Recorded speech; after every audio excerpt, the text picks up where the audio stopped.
So John had this awesome interview lined up. He was really excited about it.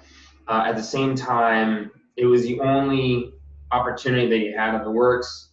And well, he wanted to make sure that he gave himself the best chance possible to get the position. So at that stage of our work together, we transitioned straight into the interview prep.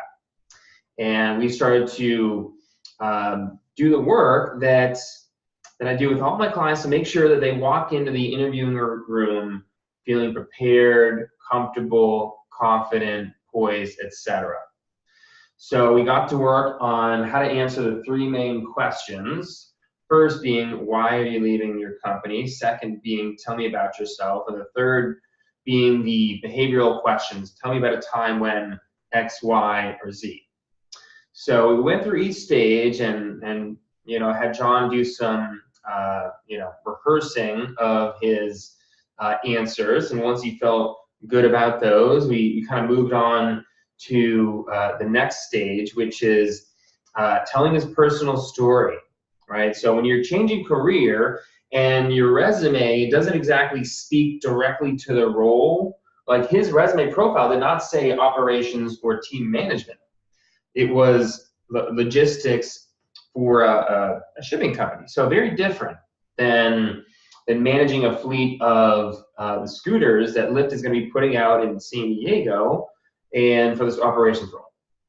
So in order to create this kind of brand narrative that's going to make it clear to the hiring managers that he's their top guy, we had to get to work on understanding why he would be somebody that should be a natural for the role, right? And so when we started looking at his life history, we saw that he was organizing trips to Europe with his friends, and he was just naturally gifted at finding efficient ways to pull things off, whether it's, examples like this in his personal life or instances at work where he found processes that he was able to revamp and make more efficient.